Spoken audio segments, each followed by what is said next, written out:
Donald Trump was not even in the Oval Office a week before trying to kickstart a trade war with Colombia, because nothing says America first like a fresh international conflict. And what was Trump doing? Well, golfing, of course. The back and forth showdown between Donald Trump and Colombia's president Gustavo Petro is just another episode in his recurring series of threaten first, look foolish later. Trump loves to throw around threats to other countries only to backpedal once they push harder, leaving him to look like a clown on the global stage, especially when the Colombian president dragged Trump on Twitter for all to see. At one point in their spat, Petro said, "You can try to carry out a coup with your economic strength and your arrogance like they did with Allende, but I will die in my law. I resisted torture and I resist you. I don't want slavers next to Colombia. We already had many and we freed ourselves. You don't like our freedom? Okay, I don't shake hands with white slavers." Oh, snap! And let's be honest, Trump is a laughingstock to every other world leader. On his first day back in office, he confidently told the press that Spain is a BRICS nation. Thank you, sir. What can we expect of the countries in NATO that spend the least amount of money, like Spain, France, below the 5%? Spain is very low. And yet, are they a BRICS nation? What? They're a BRICS nation, Spain. You know what a BRICS nation is? You'll figure it out. But, and if the BRICS nations want to do that, that's okay, but we're going to put at least a 100% tariff on the business they do with. This guy's the president and he said Spain? Seriously? But hey, geography has never been Trump's strong suit. Remember when Trump altered the Hurricane Dorian trajectory map with a Sharpie? Classic moron in chief. So during Trump's temper tantrum with Colombia, MAGA wasted no time twisting the story into their own alternate reality to say that King Trump won. Sure, Jan. But let's talk about what really happened. As part of Trump's made-for-TV deportation campaign, Trump sent 2 U.S. military flights to Colombia with undocumented immigrants. However, Colombia said, "Not today, Satan," and blocked the planes from landing, but it's important to understand why. Trump was treating detainees like criminals, sending them back in shackles and poor conditions. This was already documented with planes going back to Brazil.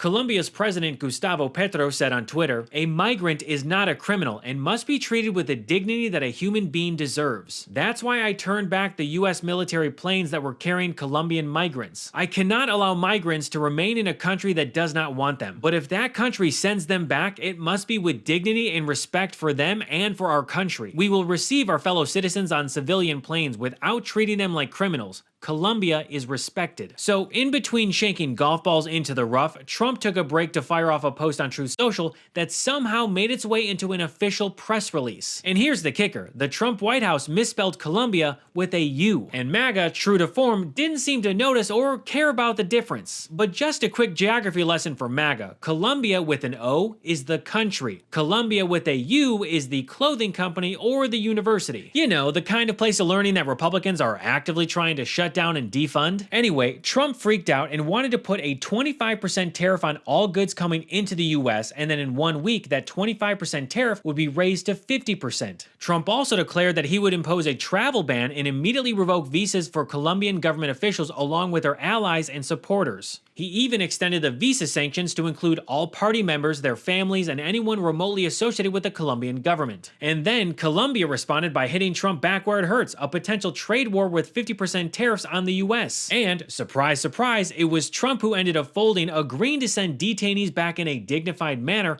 much like Biden had during his administration. But here's the real kicker. Under the Biden administration, 475 deportation flights from the US landed in Colombia between 2020 and 2024. You heard me right, 475 flights, and guess what?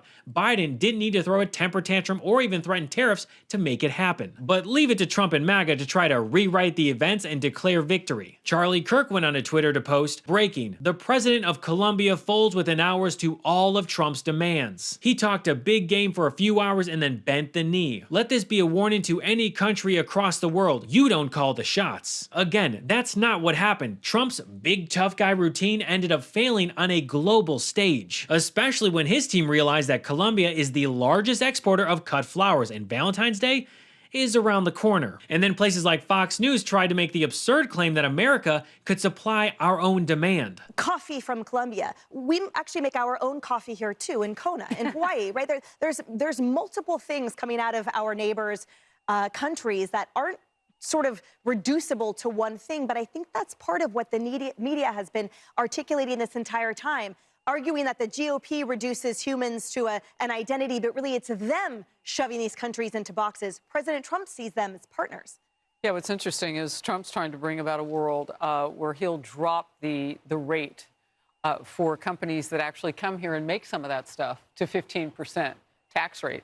So we might not have to miss coffee or whatever they think they're going to miss that we can clearly make our own, but maybe not as much of, because maybe some of those countries will come here and they'll package their stuff or distribute it from here. Regardless, Republicans, the party of do your own research, once again fail to do any research at all. Like how these PR deportation flights are way more expensive than the flights previously done under the Biden administration. The flights, the deportation flights, big tweet from the press secretary today saying they're starting again. They didn't really ever stop, except that now they're happening with military flights, which, according to DOD, costs, by my count, I'm not good at math, 3 times at least as much as a private charter flight, which is what the government especially if they can't land. Those C-130E, I mean, those numbers are astronomical. Funny how Republicans love to scream about reducing government and cutting spending, yet they'll happily blow through taxpayer money to ship a group of undocumented immigrants to another country at multiples of the cost. That would be hypocrisy.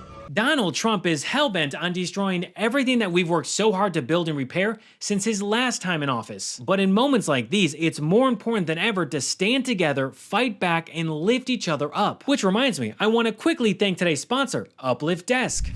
If you work in front of a desk like I do, I often find myself discouraged that I spent another day sitting for long periods of time. I seriously thought this would be a lasting problem until I found Uplift Desk. Uplift Desk is at the forefront of ergonomic solutions, promoting better posture and health through adjustable standing desks designed to help you live a healthier lifestyle. Plus, they have all kinds of accessories to keep you moving throughout the day, even if you work for only a few hours at your desk. I love the Bamboo Motion X-Board. It gets me on my feet and helps boost my energy while improving circulation. Standing while I work gives me the room to move and helps me get the creative juices flowing. Moving throughout the day helps me focus and stay productive. I'm way more alert when I'm using my standing desk, and I have more energy. A 45-degree bend in your neck can result in up to 50 pounds of gravitational force being placed on your neck muscles. The option to move while I work promotes better circulation, which can reduce all types of different health risks and repetitive strains. I love how much customization you can do with the Uplift Desk. With over 200,000 configurations available, you can design your workspace to perfectly match your style and needs, creating an environment that fuels both productivity and creativity. Make this year yours by going to upliftdesk.com/Gabe and use our code Gabe to get 4 free accessories, free day shipping, free returns, and an industry-leading 15-year warranty that covers your entire desk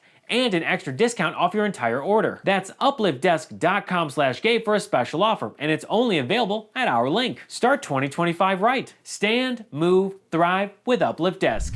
Republicans don't care about lowering the cost for Americans. They spent their first week back in office getting rid of DEI, renaming the Gulf of Mexico, and deporting people in inhumane ways. You campaigned on lowering prices for consumers. We've seen all of these executive orders. Which one lowers prices? We have done a lot, and there have been a number of executive orders that have caused already jobs to start coming back into our country, which is a core part of lowering prices. More capital investment, more job creation in our economy is one of the things that's going to drive down prices for all consumers, but also raise wages so that people can afford to buy the things that they need. If you look at our slate of executive orders, no, Margaret, prices are going to come down, but it's going to take a little bit of time, right? The president has been president for all of 5 days. I think that in those 5 days, he's accomplished more than Joe Biden did in 4 years. It's been an incredible breakneck pace of activity. We're going to work with Congress. We're, of course, going to have more executive orders, and we're going to try the way that you lower prices is that you encourage more capital investment into our country. Bernie Sanders wrote on Twitter, Trump is trying to bully our allies, Canada, Colombia, Denmark, and Panama, threatening tariffs if they don't do what he says. Really? What about imposing tariffs on drug companies that charge us 10 times more than other countries pay for the same drug? I mean, he makes a really good point. But this whole deportation stunt is because Trump campaigned on it and still does today. They're just everybody's gonna empty out their prisons into our country. I said that, I'd do that if I were heading up any one of the many countries that you know about, not just South America, all over. They take their prisons, their mental institutions, and they empty them out into our country. Can you imagine a person doing this Can you imagine somebody doing that to our country? See, what's funny about this is that Trump, on his first day back in office, literally emptied out 1,500 violent Jan 6 criminals from our prisons into our streets, some of whom are wanted for child pornography and exploitation, including criminals who attacked and beat police officers on the steps of the Capitol, one of which was just killed by a sheriff's deputy after resisting arrest during a traffic stop. The more you fuck around, the more you're gonna find out. And who could forget how Trump also released 5,000 Taliban fighters back onto the battlefield, and then invited the Taliban leaders to Camp David. Trump does not care about the police or your safety. But the cherry on top of Trump's first international debacle after coming back into office is this. Colombian President Petro pointed out that over 15,600 US citizens are living in Colombia without proper documentation, while acknowledging that some Americans are living there illegally. Petro made it clear that he has no intention of returning them to the United States in chains. And then he said, "We are the opposite of Nazis." Oh, snap!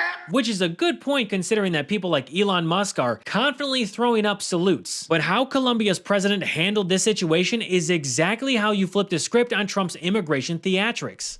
That's today's episode. Thanks for watching, and if you haven't subscribed to my YouTube channel at I'm Gabe Sanchez, now's your chance. And if you want to support my show and become a member, you can join my Substack at imgabesanchez.substack.com. Also, be sure to subscribe to the audio version of What Was That, perfect for when you're on the go or just relaxing. Catch every episode wherever you listen to podcasts. Until next time, I'm Gabe Sanchez, and this has been What Was That?